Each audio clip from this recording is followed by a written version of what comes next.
Events, जो हम लोग प्रोबेबिलिटी लेक्चर सीरीज़ कर रहे हैं उसमें इवेंट्स में एक इम्पॉर्टेंट कंसेप्ट है इंडिपेंडेंट इवेंट्स का। अब ये कोई भी पूछे कि इंडिपेंडेंट इवेंट्स क्या होता है। मान लीजिए हमारे पास कोई इवेंट ए है और इवेंट बी है। अगर ए को करने से बी पे असर पड़ता है तो हम लोग कहेंगे कि इंडिपेंडेंट इवेंट नहीं है। अगर ए के होने से बी पर कोई असर नहीं पड़ता तो हम लोग कहेंगे इंडिपेंडेंट इवेंट है। कैसे? मान लीजिए हम स्टडी करते हैं। स्टडी अगर हम करेंगे तो हमारा ये रिज़ल्ट है। हम जितनी स्टडी करेंगे हमारा रिज़ल्ट उतना ही अच्छा होगा, है ना। हम अगर ज़्यादा स्टडी करेंगे तो हमारा रिज़ल्ट ज़्यादा अच्छा होगा। तो जितनी स्टडी उतना रिज़ल्ट, मतलब ए अगर स्टडी मान लें बी रिज़ल्ट मान लें तो ए और बी में रिलेशन है। इसीलिए चूँकि इन दोनों के बीच में रिलेशन है इसीलिए ये इंडिपेंडेंट इवेंट नहीं होंगे, क्योंकि ए को करने से बी पे असर पड़ रहा है।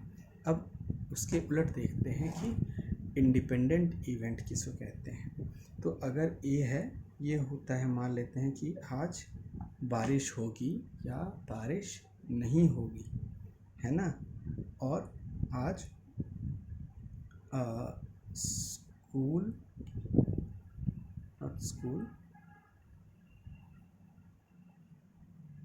आज संडे है।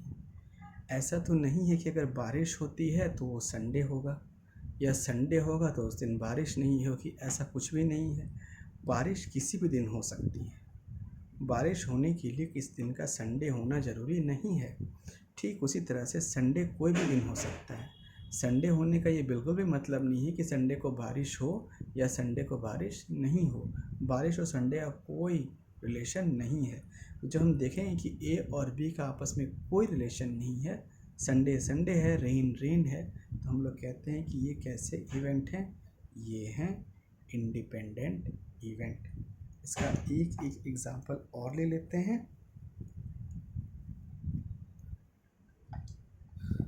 कि रोल अ डाइस।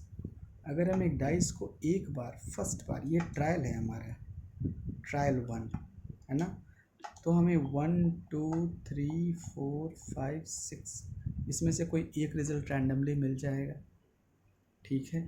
अब जब हम ट्रायल 2, जब हम दोबारा डाइस को लुढ़काते हैं, मान लेते हैं यहाँ हमें 6 मिल गया, ठीक है। तो हम लोग क्या करते हैं, जब लूडो खेल रहे होते हैं डाइस को हम लोग लुढ़काते हैं तो हम लोग रोल करते हैं, तो हम लोग क्या भगवान से प्रार्थना करते हैं ना कि हे प्रभु एक 6 और आ जाए।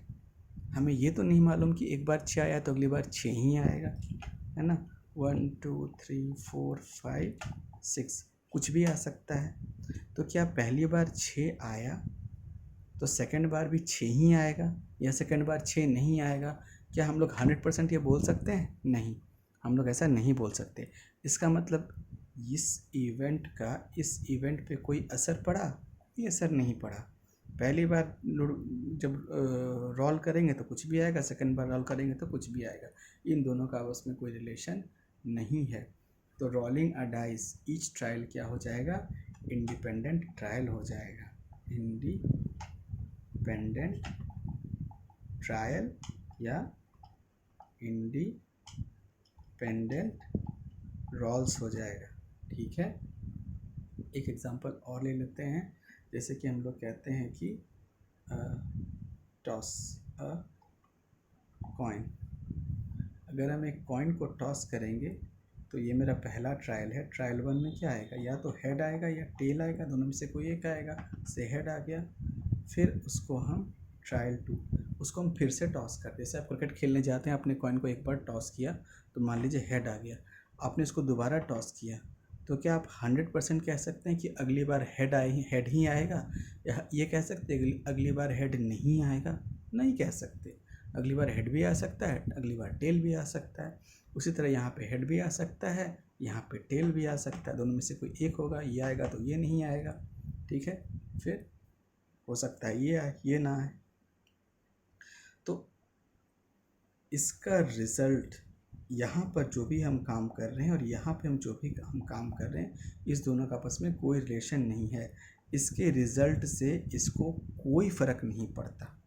जब इसके रिज़ल्ट से, पहले ट्रायल के रिज़ल्ट से दूसरे ट्रायल के रिज़ल्ट और दूसरे ट्रायल तीसरे ट्रायल के रिज़ल्ट में कोई फ़र्क नहीं पड़ता, तो इसको हम लोग कहते हैं इंडिपेंडेंट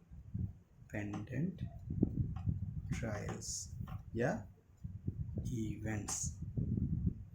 तो इस लेक्चर में इतना ही। अगले लेक्चर में हम लोग देखेंगे कि फेवरेबल इवेंट्स किसको कहते हैं।